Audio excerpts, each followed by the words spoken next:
Well, thank you everybody for taking the time to join us today. We certainly appreciate everyone taking time out of their busy days to join us for our D&H and HPE webinar today.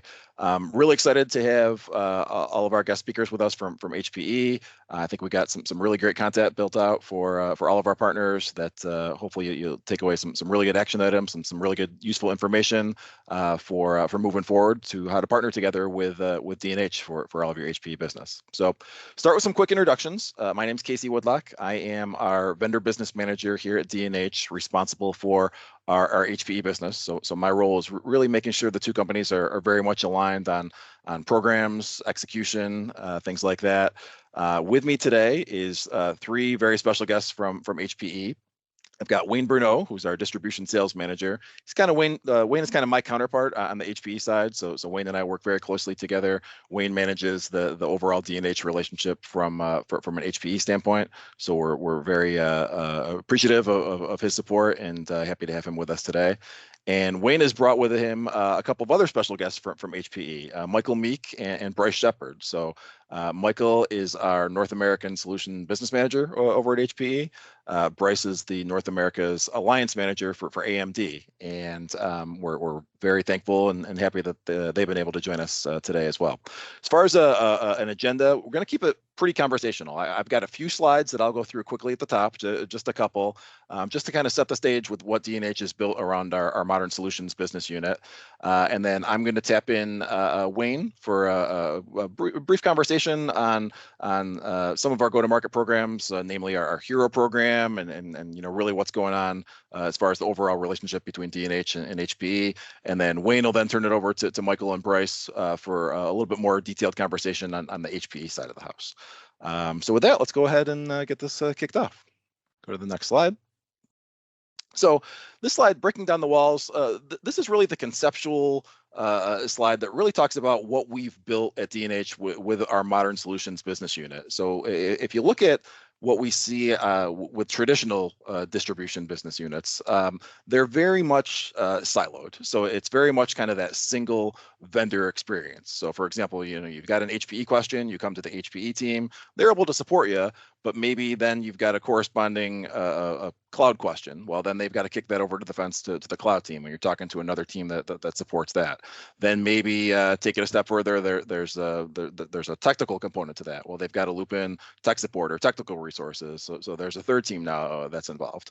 So D&H is really about breaking down all those silos, breaking down all those walls, and we've really moved all of those resources under one business unit that we call Modern Solutions. So it's very much a process to streamline our go-to-market and really to make it easier for you to, as a partner, to engage with us. So if you've got an HPE question, not only can you work with our HPE team, but you can work with our broader Modern Solutions team that includes things like cloud specialists, includes technical resources, includes, if you're doing managed services, it includes, our services team. So you can see, I won't go through all these bullet points individually, but you can see things like, being hardware oriented on the traditional, business unit side, where we're more services oriented. Even things like, transaction models, we're set up to for you to, as a partner, to consume services, whatever makes sense for you. Creative financial planning, creative platforms and tools for you to use. So it's really about kind of reimagining that traditional distribution model and breaking down those walls, breaking down those silos of specific vendor solutions to a more broader solution-based technical approach. So that's kind of the conceptual piece. If we go to the next slide, that gets into a little bit more of the weeds of what that team looks like. So really broadly based 4 categories at the top: modern applications, modern infrastructure, which would be where HPE lands, modern collaboration, and modern security. So these are really designed, again, to help partners develop practices and create solutions around a technology category as opposed to a specific vendor. So all those things I talked about before, whether it's sales resources, technical, services, what have you, they're all aligned in each of these 4 categories. And then how do we go to market in kind of the middle section there? Again, it's really designed for not only how you as a partner want to deliver your solutions, but how your customer wants to consume them. So maybe that's on-premise versus cloud. More and more we see it's a hybrid solution. Well, we can support you in all 3 of those. And then again, whether it's looping in professional services, managed services, or D&H's anything as a service platform, all of that housed under one single Modern Solutions business unit. And then at the bottom, how we go to market is really we call them the 4 Ps: people, programs, platforms, and payments. Again, it's really about 3 things: simplifying complexities, increasing profitability, and optimizing your customer's experience. So a lot to unpack there. I certainly won't go through all those today, but feel free to reach out to us if you have questions on anything you see there in any of those 4 categories: people, programs, platforms, or payments. And then finally, to kind of double click a little bit further, so we talked about the conceptual on the breaking down the wall slide. We got into the modern business unit slide here. The next slide really gets into the specifics of our HPE team. So I certainly don't want it to be lost that while we do have this broader Modern Solutions and this new approach, we certainly do have a team of dedicated HPE resources as well. And HPE, to their credit, is actually over the past year or so invested a lot of additional resources in expanding our HPE dedicated team at D&H. We're up to 25 plus sales and technical resources, whether that's sales specialists, whether that's business development resources, whether that's our team of sales engineers, a team of fully staffed, ready to support you. From an offering standpoint, I'll get into this a little bit more with Wayne in a second, but whether it's BTO, CTO, GreenLake coming down the pike, we can support the full HPE breadth of solutions now as well. And we make it very easy to engage. Again, whether you're coming through kind of that Modern Solutions approach, or you're looking to come in directly through our HPE team, one single point of contact: HPE@dnh.com. I'll mention that email again at the end for any follow up. Any questions at all, whether it's product pricing, config support, renewals, training, you name it. One single point of contact. That's your one-stop shop for all things HPE at D&H for how we can support you. And really, the last thing I'll talk about is our HERO program, which is our go-to-market program, really for all things HPE through D&H. And I think at this point, I can maybe bring in Wayne. And I know, Wayne, you wanted to hear a little bit more about the HERO program, correct? Yeah. Actually, Casey, it's a good question. In distribution, you hear about all these different partner programs that exist out there, and I'm wondering, what can you tell us about the HERO program that makes it a little bit different, and tell us a little more about the D&H HERO program? Yeah, good question. So our HERO program, and that is an acronym, stands for Heighten and Elevate Revenue Optimization.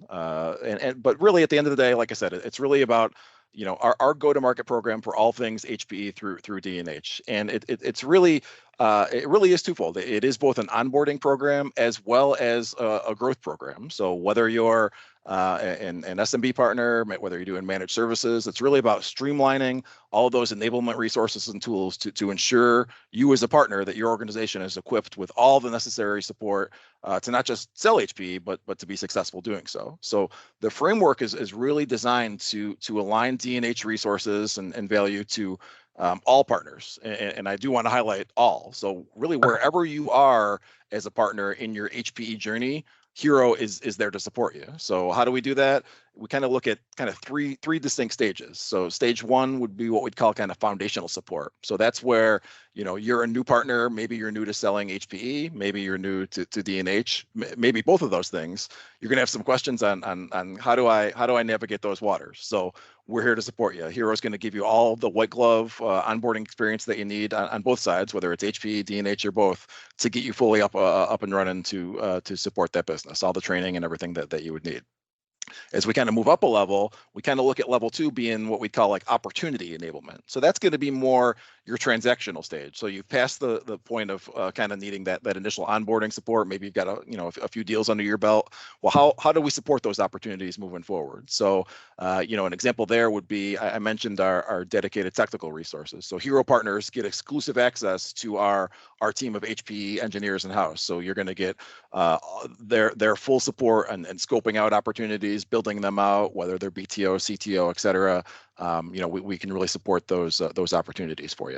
And then the third level, as you kind of move up the stack, would be kind of what we call the growth or advancement stage. And that's, as the name suggests, that's really, about growing your business. So, an example there might be, maybe you're an HPE business partner, you're looking to move up to silver. Well, we're going to give you those tools and resources to help get you there. Maybe it's a certification that you need, or a training that you need to get under your belt to be able to move that up. up. Well, we'll help you not only navigate those waters, but potentially even fund that for you to cover those costs as a benefit of HERO. So I think the big takeaway with HERO is really, no matter where you are, again, in your HPE journey, D&H has benefits that can support you. No, that's really cool. What kind of feedback are you getting from the partners that are already in the program? Yeah, good question. So the HERO program has absolutely been designed with partner feedback, with partners in mind, and when we're always keen to get that feedback as well, so we can keep tweaking and improving the program. So I'll give you a couple kind of blurbs that we've got from specific partners. Here's three in fact. So Marco says, we love the D&H HERO program for the constant support that we receive from D&H on both pre-sales and technical questions. So again, being able to support you guys from a sales or a technical standpoint. Jim said, we love HPE HERO program. The HERO program at D&H has made reselling HPE products easier while also increasing our revenue. So can't say it any better than that. How do we simplify things, as well as how do we increase your profits? And then finally, Neelam said, we love being a part of the HERO program simply for giving us the opportunity to make use of its benefits, especially the education aspect, to educate ourselves on the tools offered, as well as the HPE reimbursement certification program. I mentioned that earlier as far as certification. So that's just three examples. We've certainly got many more, but that's a good overview of an example of the types of things we hear from partners, and we take them very much into consideration. I can tell you that there's more to come. We are working on an additional kind of even revised HERO program with even more partner benefits coming soon. So in the upcoming weeks and months, I know we're recording this, so depending on when you're listening to this, maybe even sooner, you'll see partners will start to see even more benefits coming from HERO. Oh, that's great. Yeah, appreciate it. Thanks for asking. So yeah, so that's really what I wanted to make sure we touched on as far as HERO goes. If I will mention, if a partner is interested in learning more, again, there's that email address, hpe@dnh.com. Feel free to reach out there. Feel free to reach out to me directly. There is you can also navigate to the D&H website, the landing page there. There's a HPE section there. There's a whole section devoted to HERO. A lot of great information there, and where you can register is located there as well. So thanks, Wayne, for those questions. I do appreciate that. I'd be interested, I've done a lot of talking here about the D&H side of things. I'd be interested in maybe pivoting now, from your perspective on the HPE side, working with D&H, what would be, some of your thoughts on what the current relationship looks like with HPE and D&H? Yeah, that's a great question. So many people know this, but for those that don't, last summer, HPE and D&H got together and decided to kind of double down on the business, as you mentioned at the beginning of this. And last year, we basically enabled D&H to do the CTO business. So prior to that, D&H was just the BTO distributor, meaning you could only sell open source products that are built for stock. But now you guys have access to the full HPE portfolio. That includes all of our storage products, all of our server programs, any of the software that we sell. And then currently we're going through the process of onboarding you guys to sell GreenLake. So we've made a big investment together in this business, and we're trying to grow that and expand your offering to the full partner base. Yeah, super exciting, and we certainly appreciate the support we get from HPE to help grow that business. I mentioned it in the slide earlier, and you just mentioned both BTO and CTO. Might be worthwhile to dig a little bit deeper there. Could you talk a little bit, just so everyone's aware of the differences between BTO and CTO? Absolutely. And sometimes those acronyms kind of get people confused because they are very similar. BTO is our build to order, and CTO is our config to order product. And those acronyms don't really tell you very much, but basically BTO are products that are pre-manufactured, and they're built for stock, right? They're on the shelf. You purchase them through distribution, who carries them, and they're shipped to you overnight. And it's great product that you can get very, very quickly. Config to order is, think of that as more of a custom solution. And so those are ones where a end customer has a very specific need, a configuration is created, and then that's built in an HPE facility where we put it together, we test it, we cable it, we shrink wrap it into one big package, and it gets delivered directly to the end customer. And the way I look at this is, if you're going to build a kitchen in your house, right, you can go to Home Depot and buy yourself a really nice set of cabinets and hire a carpenter to hang them and install them in your kitchen. Or let's say your kitchen's a little, odd shaped, or you want to get some kind of custom finish on it. Well, you might have to go to a cabinet maker and have them build cabinets that fit your kitchen exactly with the finish that you're looking for, and then install them. The Home Depot route works for 80% of the people out there, but sometimes you have to go custom. In either case, you're going to get a beautiful kitchen. And just like with BTO versus CTO, you're going to get the products that you need. It's just, which path do you want to take? Is it speed? Is it, the very custom thing that you need? So that's kind of the difference between BTO and CTO. Thanks. Yeah, and I like that kitchen example. I think that outlines it well. And yeah, I would add we've seen in the past year since we have onboarded CTO, we've seen tremendous growth there. We've got plenty of dedicated resources just to that CTO business. So fully all systems go in all things CTO. So thank you for that. Yeah, absolutely. So another question, I see a lot of articles, whether it's things that HPE puts out there, LinkedIn or whatever. It talks about HPE is you see them referred to as the edge to cloud company. Can you talk a little bit more about that and really what that means from an HPE perspective? I'll try my best. Okay. Basically, what we're trying to let the world know is that we offer products and services that can cover just about any need that an IT customer might have. We can offer to them either as a regular purchase, as a lease, or we can do it as a service. Our goal basically is to help the customer with their digital transformations, and we don't want to let what or how they buy that IT get in the way of that transformation. So as an example, our GreenLake offering allows a customer to have HP equipment on site, but only pay for it as they use it. Interesting. So I think that's a good transition. You mentioned GreenLake. I mentioned that in the slide earlier. Let's talk a little bit more GreenLake and how would a partner kind of get started selling that? Yeah, so I would think of GreenLake as more of a brand than as a product. It really refers to how we go to market versus any particular equipment that we sell. You can purchase any HPE products through the GreenLake methodology. And what I mean by that is it's our as a service offering for all those products. It includes servers, it includes storage, and basically everything in between. Perfect. Can you go into even a little bit more detail on how GreenLake would work then? Sure. In basic terms, solutions designed for end customer, for their need. We create an agreement based on how much of that solution the customers thinks that they're going to consume, and then we calculate a monthly price based on a percentage of that need. So call it 80% of what I need is what I'm going to commit to utilizing. Then HPE will install that solution on site, and then we meter the usage over time. So the monthly bill can then flex up or down, depending on that particular usage. And over time, if we find that the customer's growing faster, then we can flex up, or they want to add other workloads. We can do what's called a change order, and then we can install more gear and then recalculate their monthly costs. So it's a great way for a customer to get the equipment that they need and pay for it, as a service versus having it paid for as a CapEx expenditure up front.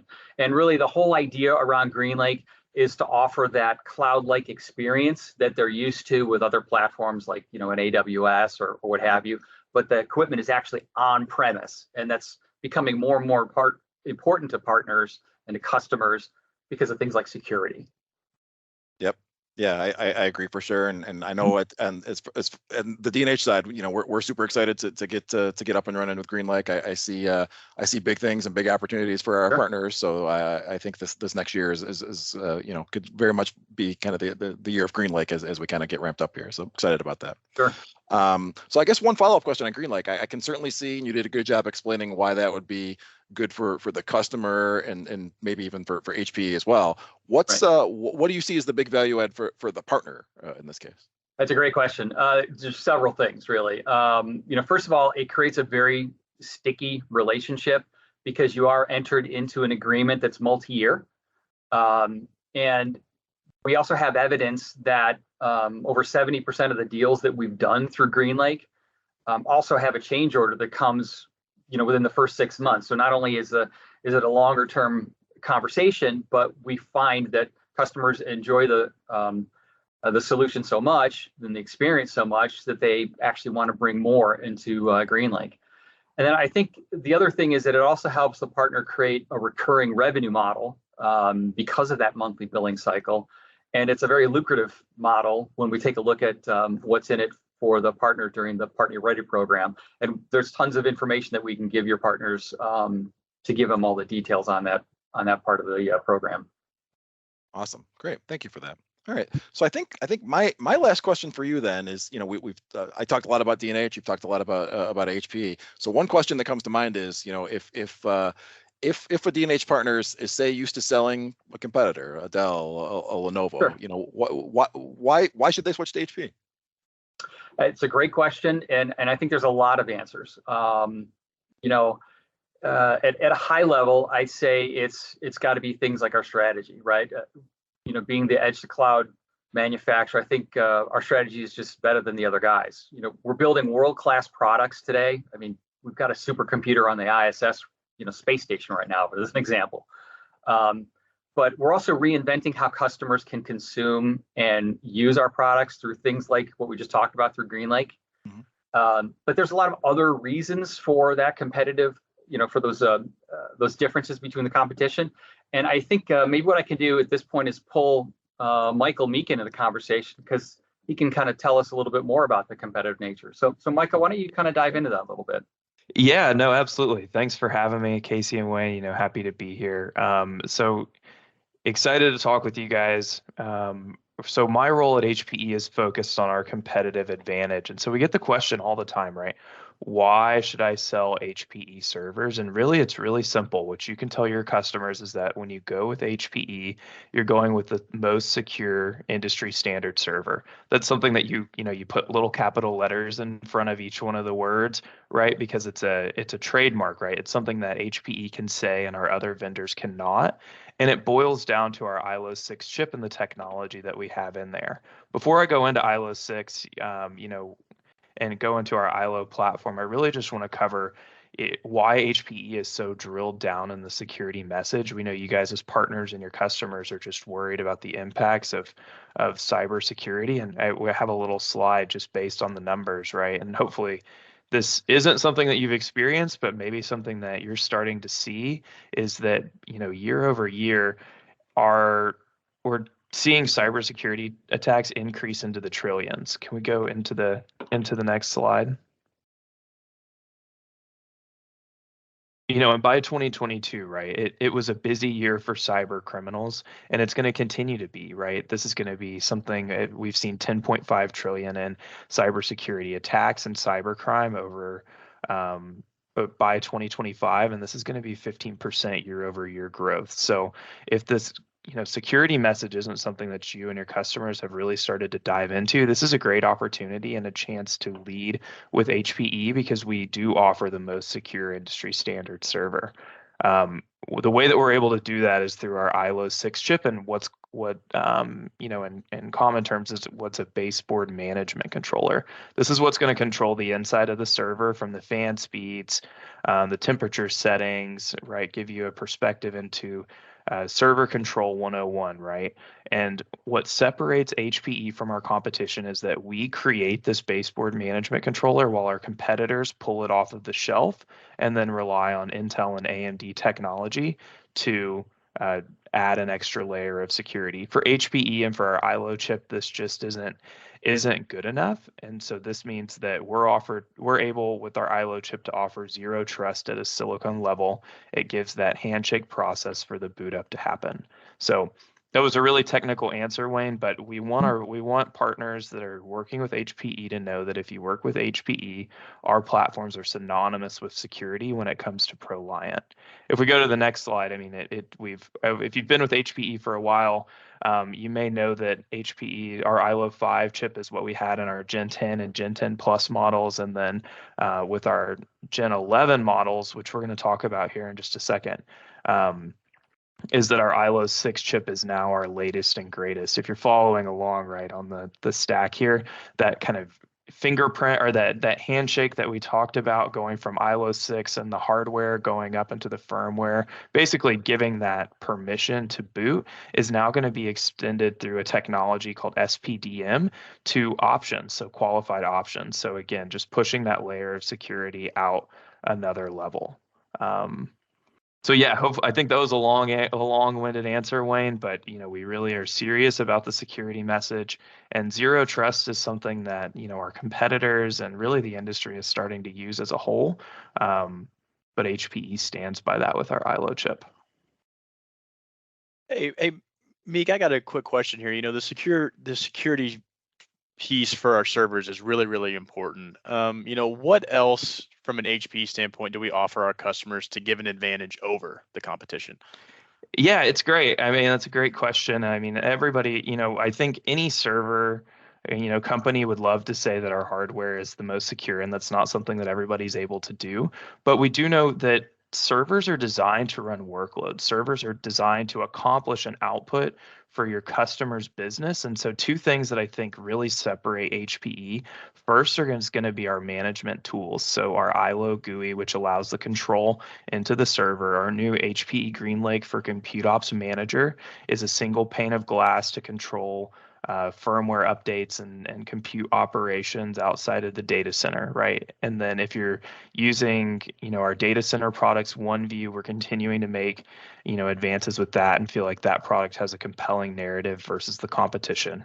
So the management piece is huge, right? Our tools are intuitive, easy flowing. And the second piece is that the reliability of our network and our technology partners. HPE has over 300 validated, and validated in this case means that we work alongside those partners to test the products, to test the equipment, to put it in a lab, make sure that it actually works, not just looking at the specs and feeds and speeds and saying, yes, it should work. In this case, our 300 plus technology partners that we bring into this portfolio have all been validated to work. And so we feel like, on top of the security message, those technology partners and the management tools really give us a leg up. Wow, great answer. Have you done this before? Hey, every once in a while. Awesome. So I've heard a little bit about a recent launch of Gen 11 HPE servers. Can you give us a little bit more insight on that? What's the deal with that? Yeah, no, absolutely. I mean, we did recently launch our Gen 11 platform. This is an advancement from our Gen 10 Plus and Gen 10 Plus V2 models that released in the 2020-2021 timeframe. These are going to be centered on AMD and Intel's latest technologies with Sapphire Rapids and Genoa, and consider this a complete technology refresh. So we're leaning into new industry enhancements like with DDR5, PCIe Gen 5, Compute Express lanes. I mean, this is going to be a way for you guys as partners to future-proof your customers for generations to come, because this is going to have really the latest and greatest. One of the examples I use is that you guys, if you're iPhone users, right, you may remember whenever they changed from the 30-pin adapter in the bottom of your phone to the 8-pin adapter, the little one. I think everybody for a little while was like, oh man, I've got to overhaul everything that I'm working on. And now that we're a few generations past it, it's something that is is pretty handy, and we've re-standardized, and that's a way to think about the Gen 11 update. So we're excited about our partnership with AMD and Intel to get that done, and I think our AMD message is particularly compelling. So I mean, Bryce, I'd love for you to tell everybody here, right? Give us the scoop on Gen 11 and AMD, right? What platforms are we going to have? What can partners look forward to on the relationship that they've come to know and love with AMD? Yeah, absolutely. And I think we'll have a slide coming up at some point during this little pitch that I'm going to have. But the good news is all of our platforms that were designed for the 3rd generation EPYC processor will remain available throughout our calendar year. So we had Milan release in 2021 on our side with AMD, and we had Genoa release in 2022. So all of those platforms are going to be available. So what does that mean? Which platforms are those? We're going to have the 345 and 365 Gen 10 Plus still be available with the 3rd and 4th generation processors from AMD. And we'll also have our 325 and 385 Gen 10 Plus V2s available as well. And then, we're going to continue to have, as we've moved to CTO with D&H, we're going to have our Apollo platforms available for a while, and then those will fall into the Cray line, or Apollo will be being phased out, and we'll have our Cray servers available, and we'll still have our Alletra 6000 as well that we'll have available with our HP and AMD partnership. No, and that's great. I mean, it's a really robust portfolio. The storage lines are exciting. I really love to see the compute lines in there. But AMD, obviously, I mean, you can get AMD chips from other providers, right? What do AMD and HPE do together that's so special? Well, I think it goes back to what you touched on, and when what you were presenting on is really the big thing is that extra layer of security that AMD adds to the already incredible technology that we have with our HPE hardware. We have the extra layer of security with SME and SEV, which is secure memory encryption and secure encrypted virtualization. And what secure memory encryption is, Michael, is it encrypts the actual drives inside the server by doing authentication checks or handshakes, right, with our HPE hardware. And it means that someone can actually gain access to a memory DIMM on the server, but because of the secure memory encryption with AMD, they cannot access any of the data on that DIMM. So Okay. it keeps all that memory encrypted. And then secure encrypted virtualization, it encrypts into the virtual machine layer. We have the ability to encrypt up to 508 virtual machines. And a lot of times we'll see hackers, they'll get in and jump from virtual machine to virtual machine. And that really limits those capabilities because each individual virtual machine is encrypted with the secure processor technology with AMD. And then to double down on that, it's really with performance, right? Our big story that we like to talk about is 2P performance with 1P economics, right? We have 43 world records and counting currently with our HP and AMD partnership. And it's really the ability to do more with less. Due to the extreme core counts that we have with AMD, we're able to save on some CapEx costs, licensing and platform. And of course, that's going to really rely on what we're quoting and what we're quoting against from the competitor's perspective. But we have seen capabilities to really save on licensing and the platform cost, and also on the operating expense as well, power consumption and consolidation. What we really look at is, as I mentioned, don't want to spend too much time on the core count, but due to the extreme core counts with the AMD processor and the advanced technology that they have, the ability to shrink the data center footprint. What we were doing with 2 processors in a system in the past, we can now do with 1 in a 1U system. So really freeing up some space in the rack for our customers. No, I mean, hey, I love the tagline, right? 2P performance with 1P economics. I mean, everybody's looking for a way to cut costs. So, I mean, your portfolio lines here, right? I mean, we love to talk about the compute, obviously, but tell me a little bit about some of the other products that AMD is a part of. Yeah, really exciting. So as of last year, we're now on the storage side. I think I alluded to it a little bit earlier, but we're now in the Alletra 6K, where we were not on the storage side in the past, which is super exciting for the HP and AMD partnership. As you can see on the slide, the Apollo and Cray servers, we're going to continue to double down on those technologies due to all the core counts and the benefits of the AMD processors that I've mentioned. DHCI, if we're quoting DHCI, looking for that combined server storage solution from HPE. AMD platforms work there as well. We also have our partnership with Nutanix with our DX platforms. Also, we now have our Pensando DPUs for networking. If we're looking at that as well from a partner perspective, and then of course we're really excited about the portfolio. This slide was just this one section a few years ago was the left side with just our ProLiant platforms, and now it's certainly expanded as the years have gone on. And if there's anything you want to learn more or take a deeper look at, we have a portal now that's dedicated to HP AMD. It's bettertogether.amd.hpe.com. I'm really able to look at everything from a seismic point of view that we have that's partner facing, customer facing, to really dive deep into the partnership. Awesome. Yeah, this is exciting stuff. I mean, I know the partners I've spoken with are really, starting to take a really hard look at AMD for all the reasons that you've talked about. So thanks for deep diving in that. Yeah, I mean, of course. you hit the nail on the head, right? Of course. Yeah, we've had a lot of success the past couple years. So thank you to partners like D&H and all of you that are going to be watching this recording. We really do appreciate it, and we hope to continue to partner together in the future. Well, so All right. I mean, Casey, I think we don't want to turn it back over to you. Thanks for having us on. It's been great to speak with you guys. Yeah, listen, I can't thank each of you enough. Wayne, Michael, and Bryce. This was this was great content. I really think it's going to resonate well with our partners. So super excited to get this in front of all of our partners. To our partners, you can see that email address that I mentioned several times, hpe@dnh.com. Questions on anything, reach out to our team. We're happy to support you. Talked a lot about that HERO program. If you're interested in learning more about that, or certainly getting signed up, I'd love to see all of our partners want to take advantage of those benefits that we offer in HERO. Encourage you to look at that. And again, if you have any questions, feel free to reach out to really any of us, but certainly that HPE email address is really your one-stop shop for all things HPE related at D&H. So with that, I'll thank everyone for their time. Again, appreciate all of our HPE colleagues joining us today, and everyone have a great day. Look forward to speaking with you again soon, and looking forward to doing some great business in 2023. Thanks. Thanks, Casey. Thanks, guys. Appreciate Thanks, it. everyone. Bye.